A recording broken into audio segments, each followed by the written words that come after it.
Welcome to the hashtag Sewing Vlogmas Tour. This is day 21.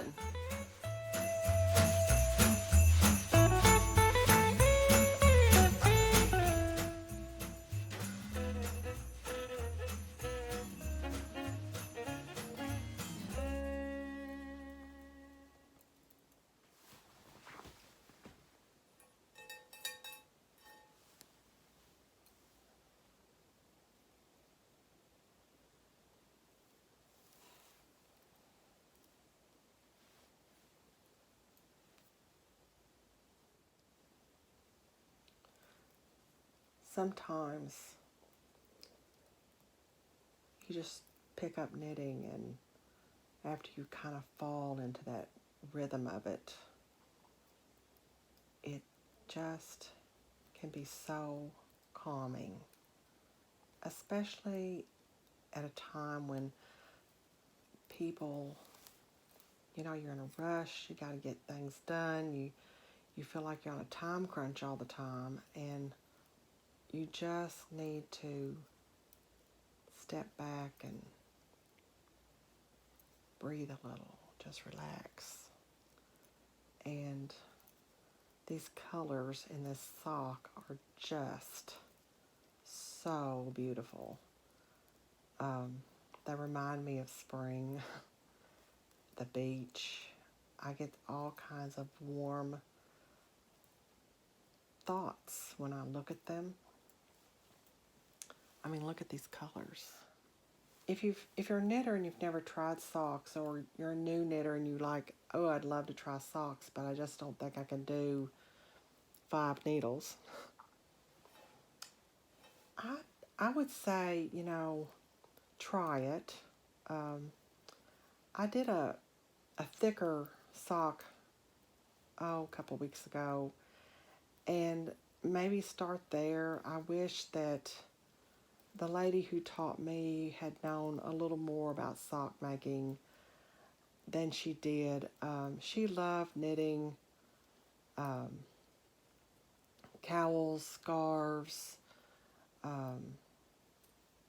wraps, and that was her thing, and that's what she was really, really good at. She had tried knitting a couple of jackets, and I remember one she said she made. She looked like a giant Smurf. She took it all apart. It was really, she loves blue. And she said, I just ripped it all out because I looked like a giant Smurf. I just had to laugh.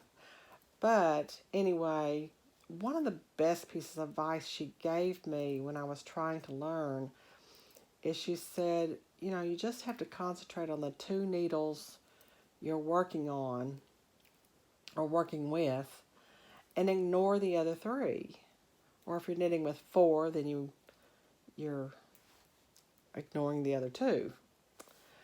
There are multiple ways to really knit socks, I guess. Some people do them on machine, which is kind of like cheating. But I've knitted so many socks, and there's been times that I think, a sock knitting machine might be kind of nice to have, especially if you're like wanting to knit socks for like a charity event. Just think how much faster that would be. I've been trying to teach myself how to do the magic loop. You can do 2 at a time socks on a magic loop. I think you're more successful at getting them to look identical, especially when they're striped. Like, I probably will have some trouble getting this started and making it match up perfectly. It'll be close, but it might not be perfect. The fact that it striped the way it did down through there, it made it kind of pretty. I was a little concerned about that white landing where it landed, but I didn't want my body of my sock to be any longer than it already was. I had reached 7 inches, and I said I don't want any longer, so I went ahead and just said that's where it is. Another thing I've spent time on, because I told you I was going to start working on my husband's sweater again, was I had to figure out, where am I? I haven't picked this sweater up in a year. I had to figure out my chart. I wished I could read a chart and keep up with where I'm at, but I find I get lost.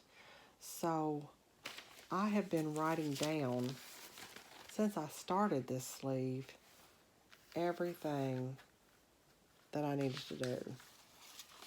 It's all written, and I would measure. Like after I got to a certain point, I measured. Like there's 11 inches, 11 and a half, just to kind of get an idea of how far, how much it grows over a series of rows. And I made note of where my increases are. I'm not doing as many increases as the pattern calls for because, for one thing, this pattern was released in the 1980s when things were kind of bigger and more loose. And I thought, I don't want the sleeve to be that loose on him. I want some fullness, but not that much. So I'm adjusting out part of that. Now it is off the shoulder. It will probably come, the seam will be somewhere in here. And I'm fine with that. I don't have a problem with that. One thing I did do was, and I'm glad I did it because this is my right side. It looks the same on both sides, but once you start knitting, you would quickly pick up if you were off, because when you look at this, this is the end of the pattern. I go in pattern, in pattern. So like I have to read my stitches backwards for the beginning of the row. My sheets, to try to figure out how I was reading this and write it down here, how I read this, you know, this was a little easier. So once I got all that figured out, I was okay again. But I must have spent 30, 40 minutes trying to figure out what the heck did I do. And even that, I erased this whole side thinking I'd made a mistake. And in some places I did. It was good to redo it. But I spent a bit of time on that. So I'm going to see now if, and see, this is a bigger double point. I can't, not double point. This is a cable needle. And I'm on the right side of the fabric, so that's good. And I'm going to see if I can, I'm going to increase one. So I'm going to knit the front and back of this first stitch. And then I've got down a knit. Oh, wait a minute. That's a bird mistake. Because I knit front and back, I don't want to knit that. I need a purl. Can't read my writing. I need a purl 7. We're going to see if I'm right.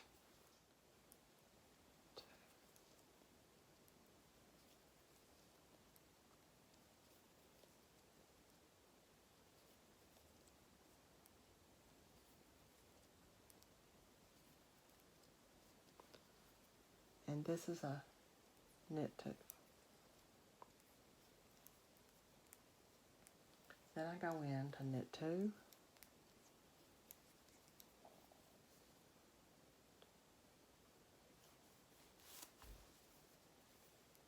Purl 7.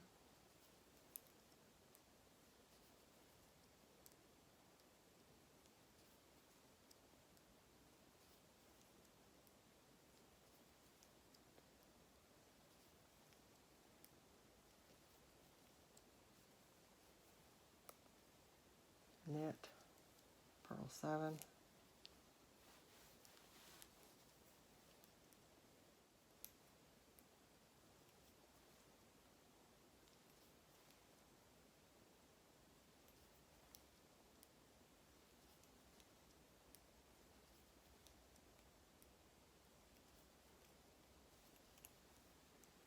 And I should have ended up with a knit 2 and I didn't. So I'm off somewhere. Knit 2, 1, 2, 3, 4, 5, 6, 7. Knit 1, 2, 6, 7. So I got a mistake somewhere. Let's see. 14, 15, 19. It's probably a knit 1. Where's that at? Yep. I copied it wrong. This is just a knit. Let's see, I'll be doing that. Correcting my pattern. I'm going to stop and I'm going to kind of look to see if it looks like I'm keeping that basket weave sort of look to this. So when I look back through here, where's the beginning? Everything is looking good. It looks like it should.